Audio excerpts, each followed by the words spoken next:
Dean, how we getting on? I'm very good now, and yourself? Not too bad. No, obviously, if you're just tuning in, you can see that it's just Alan and Dean. Last week, Brian made a statement that Dean wasn't going to be allowed, so we made an executive decision, Dean, didn't we? Yeah, just a Knocknaheeny special today. So anyone from Grown has been banned from the show. Yeah. So Yeah. you know yourself. Brian isn't available tonight, so we held our guest for next week. So we'll have another guest next week. So just to keep things going, I suppose myself and Dean said we'd just keep it going and have a chat. You may have seen some of our posts. We're just going to have a look back, really, at what the month was like. Obviously, January in itself, Dean, normally is a kind of a quiet month for most people, really, but share more than ever because nobody could do anything. How did you find, Dean? What did you and the family do past the month? You know yourself now. January is generally the longest month of the year. It seems like it's 500 days long. But I thought it actually went quite quick this time because we were in lockdown, so you couldn't really do anything. So every day kind of mashed into the next one. We didn't really do much.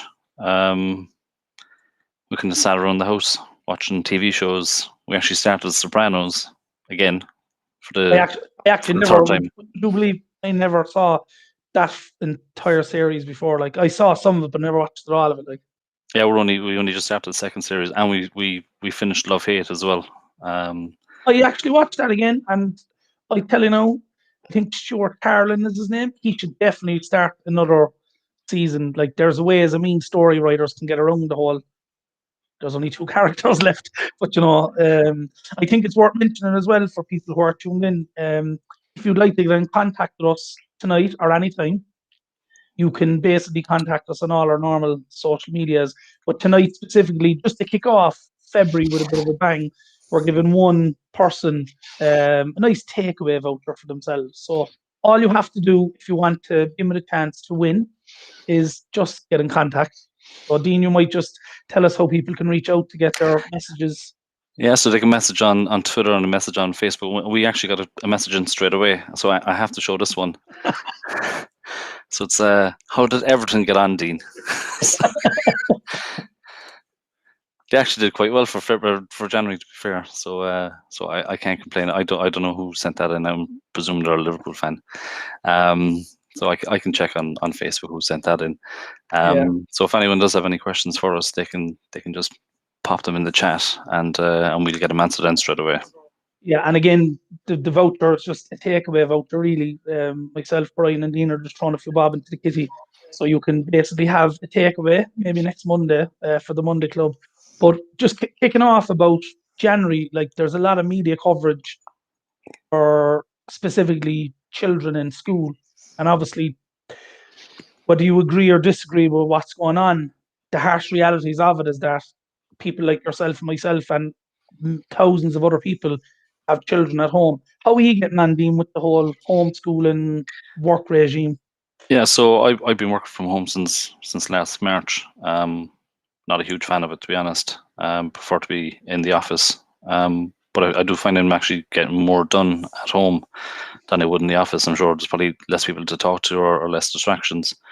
With the kids then in school, we've one in first year and one in second class. So the first year he kind of does his own thing.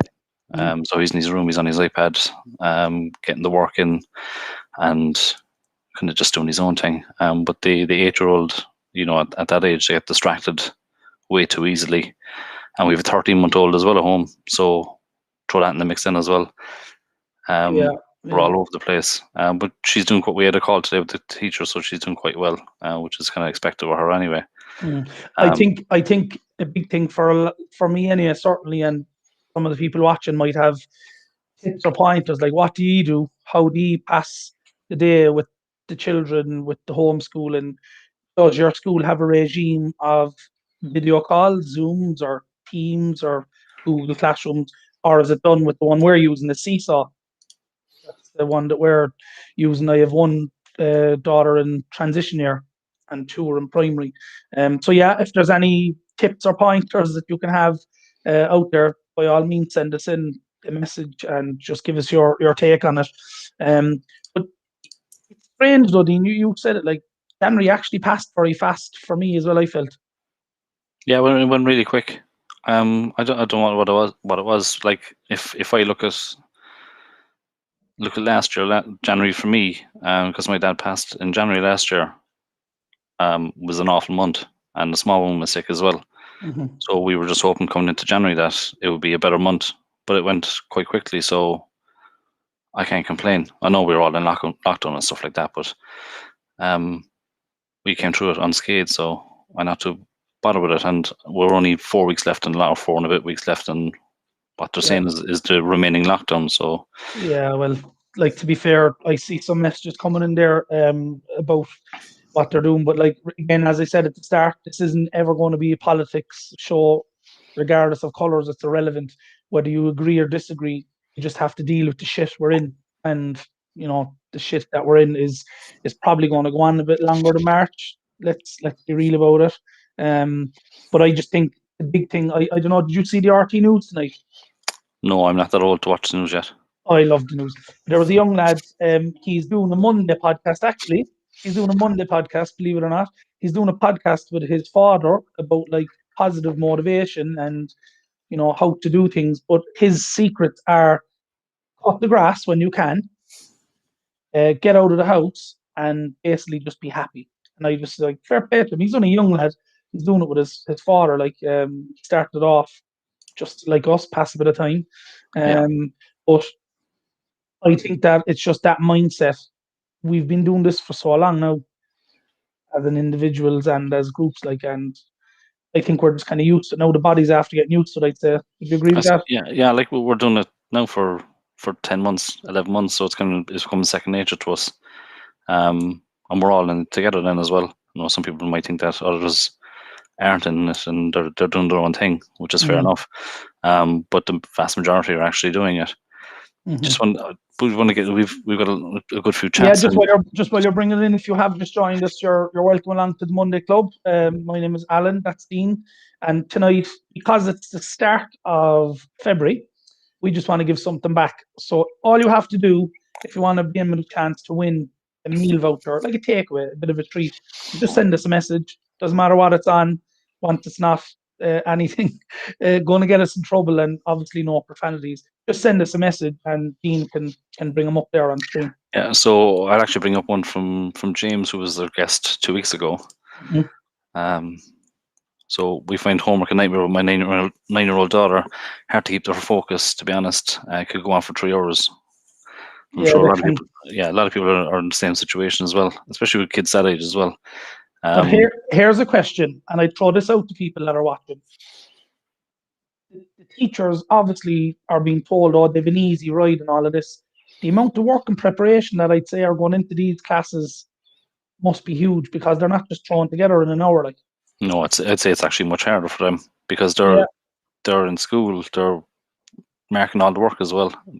Like we get messages from teacher at 8 o'clock in the morning. What work they need to do for the day then as well. So yeah, and they're not done as well. Yeah, no, exactly. Like I seen something on the news during the week, or was it just TV? They did a kind of a diary. A teacher, he was replying to students at 10 o'clock at night after being on the Zoom class or whatever he's doing at 9 o'clock in the morning. So, like I'm not advocating for anything other than helping. Like they're still helping the children, but as James said, it can take quite long. Hence why teachers are paid to do what they do, because we're shit teachers, basically parents. The rest of it get frustrated. I just want to point out one thing is there's a couple of messages coming in saying Facebook user. No, I will be able to get the name from Facebook as well, so they will be in with a chance to win that voucher as well. Okay. Brian, while he's not here, he's still. Go back to that one there, Dean. Crowlers. Oh yeah, so this one is my nephew, and he's a future Elon Musk type of a dude. He has a setup at home, right? He has super duper computers and all this stuff, but he just set up his own Twitch page. So yeah, big shout out to Alex Crowley. It's Crowlers, yeah. So he's fighting a real struggle. He's in Glanmire and he's no broadband. That's a double whammy. So and he's genuinely like he's shit out of what he does. But I was just saying there, Brian is not here on screen, but you can give in one of his messages there. He's still in contact with us. Just as I said, he's otherwise engaged tonight. Yeah, so the best thing I've got into this is walking and Apple Fitness is great. #plug.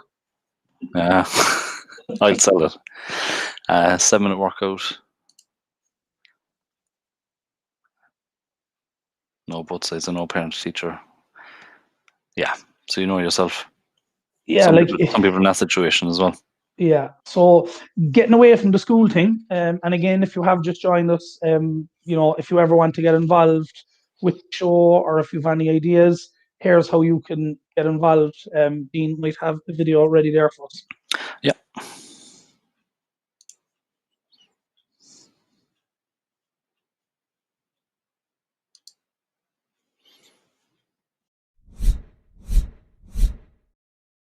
Hi everybody, it's Alan from Unity here, and we're asking you if you'd like to get involved. If you're a community group, sporting organisation, or indeed a business you'd like to take part, we'd love to hear from you.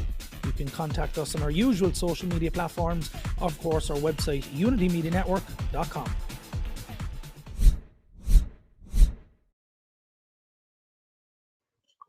Yeah, so the social media is the main place you can get in contact. I know Dean will be bringing stuff on screen as we go. Do you want to take that message there, Dean? Yeah, so this one's from Sean. And it's true what he's saying, that many teachers probably have their own kids, family to deal with, and too, in fairness, and they're probably up the walls as well. So we all have the same situation. So we'll feel their pain as well. Yeah, thanks for the message, Sean. It is very relevant. My niece's husband is a secondary school teacher, and he has a young baby. He has a 3.5-year-old child, and he's saying, trying to map out your day, you get the information up, but then you have all these students coming back at different stages with different questions and stuff like that. So yeah, just moving it away from the teacher side of it, this is something that I really want to get people's input on. Okay, if you're watching and you have a car and you drive, then you need to have car insurance and road tax. My question is, and I think a lot of the mainstream media should be dealing with this. Should road tax just be abandoned for the time we're in, because you pay road tax to keep roads and be able to use the roads? But why should we be paying road tax if we're all supposed to be staying within 5 kilometres? What do you think about that, Dean? I don't think it should be abandoned. I'd maybe cut down. But where do you draw the line then? So because people are using roads all the time, do they pay the full amount? And how do you prove that your car's off the road? I don't know, if you get a car and it's out of tax for X amount of time, you can go to the guards and say it's been off the road because I bought it from someone else or something like that, and you get a certificate, and that'll cover you for that length of time for the tax. But you have to do that now in advance. So years and years ago, we all did it. You'd leave your tax go for a month, and you'd say, she was off the road. You get the form signed, long drawn or whatever. That's now gone. You have to tell them in advance. My car's going to be off the road. Yeah. So that loophole is gone. But I just heard somebody on the radio last week, and it was a very good point. And they said, car insurance, did you get any refund off your car insurance last year? We got a voucher from the insurance company. That was it. Yeah. So I didn't get any. My wife didn't get any. I know some of my sisters did, but then others didn't. And there's a very good point after coming in there from James as well. I think they have this in another country, that I've always said tax should be on the fuel. I agree. Those who are driving 50,000 kilometers or 5,000 kilometers should pay accordingly. And that's and it comes back to your point, really, Dean. How do you draw the line on it? But yeah, it's just mind-boggling, because no insurance company had to give back this money. They didn't have to. Yeah, they didn't have to. Like Sean saying there, Sean got a 20 quid super value voucher. They didn't have to do that. It was nowhere in their terms and conditions that they have to give you a refund or a voucher because you're going to be driving less. No. But it's the same at the travel insurance. Some people who have multi-trip travel insurance, they generally pay in advance or a monthly subscription or whatever. What's happening to those people? Is there anybody watching who has travel insurance, multi-trip, and do you get stuff back off of that? Who knows? Like, but it's just an interesting one. Like, I don't know. I've often thought, like, we're paying all of these taxes for what at the moment? Well, what are you supposed to do? Say, oh, scrap it all together? People are just going to say, don't have a car. I know some people have a car as a luxury. They don't really need to have the car, so Yeah, that's the situation now. But I think James's point, and it's your own point as well, is definitely added onto the fuel. But then, do garages take liberties in? I could be wrong on this now, but I think it's somewhere like Sweden or somewhere like that. That basically your car insurance, your tax is all built into your fuel. So again, it's one of those things the government could look at to make it a fairer society for everybody. Get on to Tommy Gould, he sorted out. I will get on to our friend. Just as well for people if they're wondering what's happening for this month. So we do have people lined up. So we're going to be talking to a guest that's living abroad. They're an Irish person, they're a Cork person, and they're living abroad. So we want to get their take on what's going on to them in their lives during the pandemic. Many businesses have had to learn to adapt during the pandemic. Many businesses have had to reinvent, have somebody that's representing an industry that was a one-to-one style business. They'll be chatting to us during the month as well. And Dean, you might fill us in on the sporting side of things. Yeah, so we want to get people that are involved in sports at the moment and how it's affecting them, whether it be clubs or individual players as well. I know we got a few messages to the page about a couple of lads that played darts from the north side as well. So I know it does affect their game, but it wouldn't affect it as much as it would to the likes of a GA team or a football team. So if they want to get in touch with the page, and we get them on as well and have a chat. Just moving off from that, I find as well that with social media, we're all on social media a lot more, and when it comes to people that have to make their money through arts, so the likes of Chris Kent actually has gone back being an electrician. So he's the money he's made from arts is completely gone. But then if you look at other stand-up comedians or guys that are in comedy troupes and stuff like that, they're trying to push their act on social media a lot more. Yeah. So the one I didn't really follow him until probably November time, and it was it's Ty Hickey from Cahoots. Legend, yeah. And the stuff he posts is fantastic, and it's so true as well. And he actually posted a video today, and we're just going to share it there in a few moments.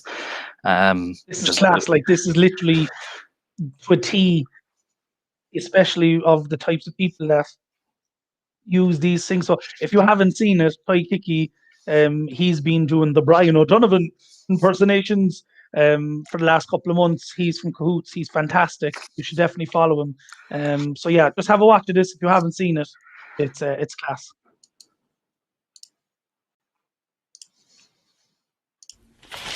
I'm so sick of COVID and lockdowns, and this government has to go. Are you up for a row, Facebook? COVID's a scam, Twitter. Wake up, sheeple. It was invented by Bill Gates and George Soros and a lizard, I think. Wow. Poor take, man. Do you want to take it back or discuss it or anything? Too late. You're cancelled there now. What's your angle, Insta? Huh? Oh, is this okay? Lads, hashtag be kind, yeah? We're all in this together, and live, laugh, love. I can't put up with ye much longer. Oh, FML. Typical me. Kicked out of my house in the middle of a pandemic. Wow, nice flatmate. Yeah, well, karma's a bitch. Oh, mate, just do better, yeah? This is it? Oh, yeah, well, look, it's extremely versatile. It's 100% cotton, and if you order today from the good people at Miss Coochie Goo, it's next day delivery. What day is it, actually? Oh, my God. Tonight is going to be 21/21 on the 21st day of the 21st year of the 21st century. That must mean something. Like what? Ow! It's the universe, guys. What's the universe? Like everything. It's telling us we're going to get through this and we're perfect the way we are. Guys, do you think it's okay to hire better looking kids than your own for photos? Do you think it's alright to go out with your cousin? Why not, man? Get her a nice little dress for the date on MissCoochieCoo.com. I have a collab with them. Right, that's it. You're both out.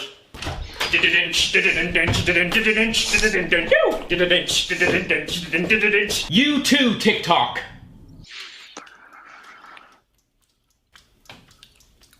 Where's that come from? That's brilliant. That's brilliant. Like the last one, I think is just you obviously know you probably have teenagers and children using this, but like that TikTok wrecks my head. I don't have it.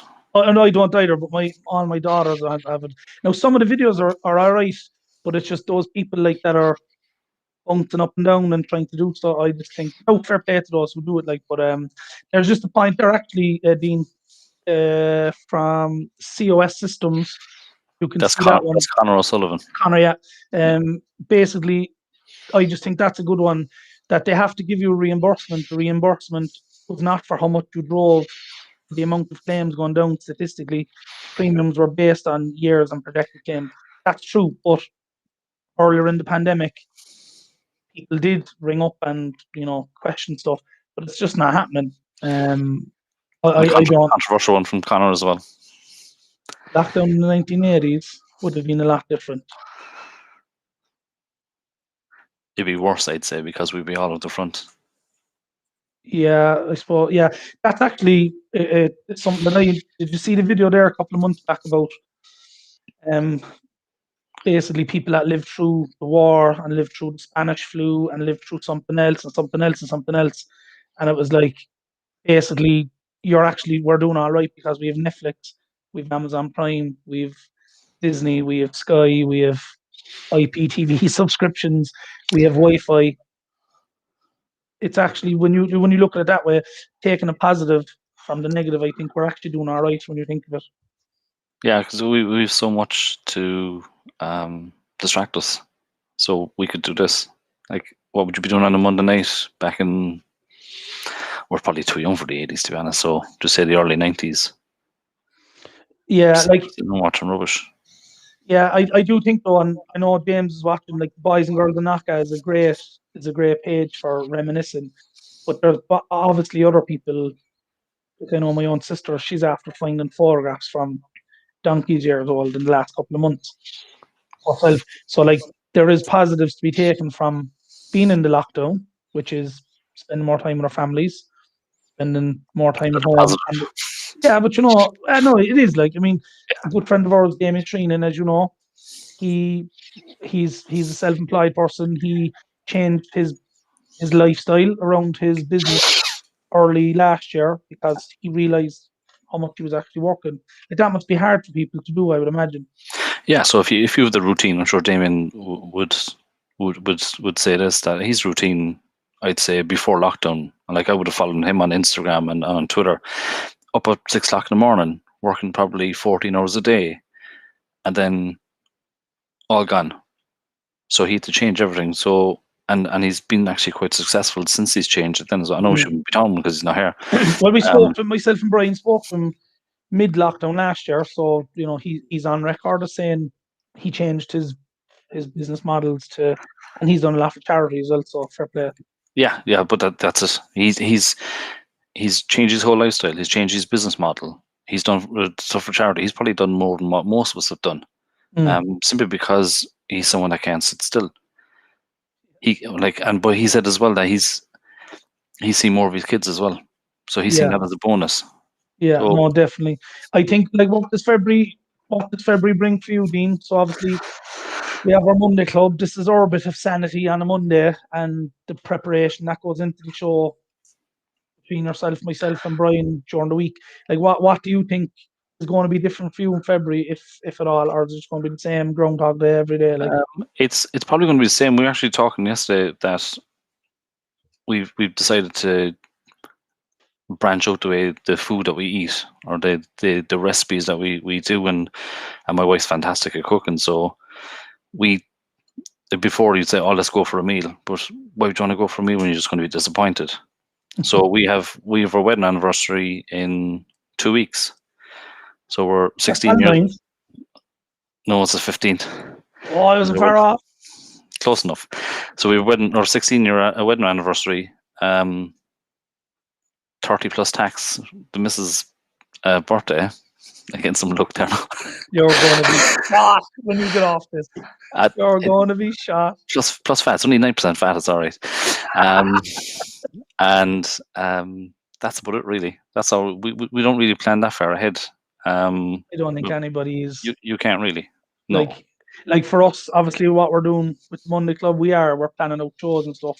But the only, I suppose, one of the main positives really for a lot of people, specifically that have school-going children, is that some of the children that are now getting into the mojo of using the online facility, we're a small bit closer, because there's talks that the schools will be going back, even if we're still in a kind of a form of a lockdown. So yeah, there was on the news a while ago that there's the special needs schools are going back in a couple of weeks' time, and then there's another lot going back the week after. So you're probably looking at a couple of weeks after that before they look at sending back everyone again. And the Minister for Education was actually correct saying that if you're sending 1 million people out in the streets at 8 o'clock in the morning, that's where the numbers start going back up again. So I think they're going to do baby steps when it comes to sending back to school. yeah, like the Facebook user there sent a message, lockdown in the 80s would mean people would have to talk to each other. But it's true, like, It is true. Talk face to face. Which would be How many of us have set up WhatsApp? Like, we've hundreds of WhatsApp groups on our phones. And I know one of my own sisters basically left the WhatsApp group, and she was like, if you want to ring me and have physical communication, you can do it on the phone, not sending a message. Whereas back then, you physically would have had to communicate with people. But again, I said that to the small fella. I said, if you wanted to go and have a game of ball, you either organise it in school, that I'll call up to you at X time, or you physically have to go over and knock on the person's house and say, are you coming out? It's not that anymore. They have to. They all message you now. So no, and I think we've a couple of minutes left, but for the minutes that are left, I'd like to get people's views on this very simple question. If we reopened in the morning to some form of normality, would you go out to a busy public restaurant / bar / shop immediately? Just throwing it out there for the few minutes we have left, if anyone. Would you, Dean? no. Yeah, I wouldn't either. I wouldn't be a big pub goer anyway, so a pub being closed doesn't make much difference to me, to be honest. I was like, not even pubs. Like, I mean, like restaurants. Go, like you mentioned, your anniversary, right? If in a normal situation, most people would go out for a treat. It could be a birthday or an anniversary. I don't think people would feel comfortable. I could be wrong, right? But you'd have.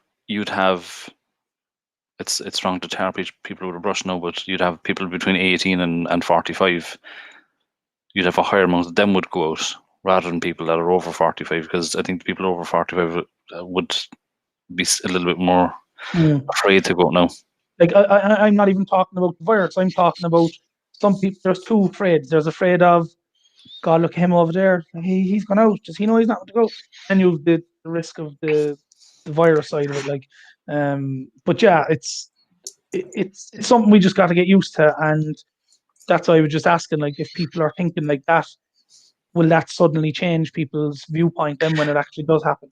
Yeah, I think the restaurants would be a lot safer than a bar. So just as an example, Clancy's only just opened before lockdown happened. So like they could easily move it around. So it'd be lots. You probably be safer to go to a restaurant than you would be to go to even to go to a shop like the Pennies or something like that, to be on top of each other. So that's not going to happen inside a restaurant. No, the controlled environment, like, yeah, and I think so. That leads us on nicely. Dean's point there, I wouldn't either. I'm wait for a bit before going out again. How's Dean? Thanks for the message. So again, for people who might have joined us late, any of the messages or posts that came in, we're just basically going to say thanks for watching. So there's a voucher going to be given to somebody for a takeaway. We'll sort it with a takeaway. Because normally January is the month that I think typically we call it dry January, or we go off stuff because we're after eating so much during Christmas. But I think that's gone out the window for a lot of people now, because we're probably eating and drinking since last March. Some of us, not all of us. Yep. So yeah, I think looking ahead for the month, Dean, we've some really good guests lined up. Oh, and another thing to mention as well that we're going to be working on is we reached out to charity in town that help the homeless of Cork, and Dean and Brian, because it's within their 5K, they're going to be speaking to these people in an open setting basically next week about the charity, and we're going to have a guest on, I think, in a couple of weeks' time from the charity. But again, Dean, you might just bring up some of the avenues people can contact us there. Again, just give them a plug how they can get in contact with us if they're involved in a charity or whatever. Yeah, so the main pages they can contact us on will be the Facebook page or the Twitter page. They'll be the ones that we would be on more often than anything else. So if anyone wants to message us on those or contact us individually as well, they can always just drop us a message. Now, when we're asking people, do they have any questions or anything like that, they don't have to come onto the show if they have any questions about anything. They can just, as you see Facebook users coming up, you can be anonymous if you wish. So get in contact and get involved as well, and we'd love to hear from everyone. Yeah, like I had somebody rang me last week just asking questions about the show and what we're doing or whatever. Like ultimately it's a platform that we want to help people either to gain some information or give some information. And today was just about having a bit of a chat, a banter, looking ahead for the month for everybody that's watching, and to get them thinking, okay, maybe it's not as shit as what I think it is, and there's a way that everyone else is in the same boat. But like somebody there mentioned the cinema and the restaurants. It's the cinema is what I miss the most, because I would go to the cinema all the time with my kids or my wife or whatever. That's the one thing that I miss. Yeah, it's during lockdown I got to go to when the cinemas opened in August. So I got to go to see Star Wars. I wouldn't be a fan of Star Wars, but got to go to see one of the older ones. I think it was one of the older ones. They're all the same anyway. I got to see Batman in the Omniplex, and I went to see Tenet then in August as well. So Any good? It's fantastic. Is it a kind of a mindy kind of? Do you need to be going in there after having 4 cans of Red Bull to understand it, like, and be alert? No. Just I'd say watch it a couple of times. Probably be your best option, I'd say. Yeah, I got to the cinema with my daughter for her birthday in December. It was literally closing like 2 days later. We were down in Blackpool, and there was 7 of us went in the one, like from the family. There was no one else in there, so I was telling all the kids I rented a private screen for my daughter's birthday. Charge them all at tenner each. Yeah. For private viewing. But no, that's it. I suppose. Look, we'll start wrapping up again. Thanks very much to Dean to man the fort for the computer and all the videos and stuff in Brian's absence today. Thanks to everybody for sending in their messages. I'm going to let Brian pick the winner from all the messages when he scrolls through them tomorrow, and we'll contact you again just to say thanks. It's just something small, just to say thanks from ourselves. But the Monday Club will be going every Monday. We have some really good guests lined up. I'm looking forward to hearing Dean's contacts. We're waiting on a couple of replies, Dean. Yeah. A couple of big ones. Yeah, without divulging too much information in case it falls in our ass. Yeah. Who are those people? Like, who's in your phone book? It's a vast phone book. Without naming anyone. I don't know. How would I say it? A footballer and proper football, no, not that GA stuff. And a proper DJ as well. Yeah. Yeah. Oh, he's good, all right. Oh, he's class, yeah. But I was laughing. I was watching this video on YouTube a few weeks ago. You know, some DJs, they have their phones like stationed over their equipment. Somebody basically put in a comment, "What are you twisting that button for?" Because all they were doing, I'm not going to name the DJ, they were just rocking on, and they weren't twisting anything. For sure. Yeah, but there was nothing happening to the button. Yeah. So that's the disadvantage of the modern world as well. You can be kind of pretending you're doing stuff and there's nothing happening. So yeah, Dean, thanks very much. If you want to close us out, and any other comments that you want to bring up there before you finish up? No, I just want to say thanks to everyone that's messaged. We got a lot of responses, a few messages to my personal chat as well. So I'll name them. I'll talk with them next week. But yeah, it was kind of cool running the show for Brian. Don't think there's any mishaps, to be honest. We got there in the end anyway. So thank you to everyone. No, fair play. Looking forward to it. So again, next week we'll be back with a full complement of people, and obviously our guests. We just put them out. It wasn't fair to bring the guest on today when Brian was going to be involved, so we said we'd hold on to it. So fair play. Well done to everybody as well, and best of luck. Who's going to win the voucher? Me. We're open to bribes. Thanks very much, Dean, for play. Thanks, lads. Stay safe. Do the cheesy wave.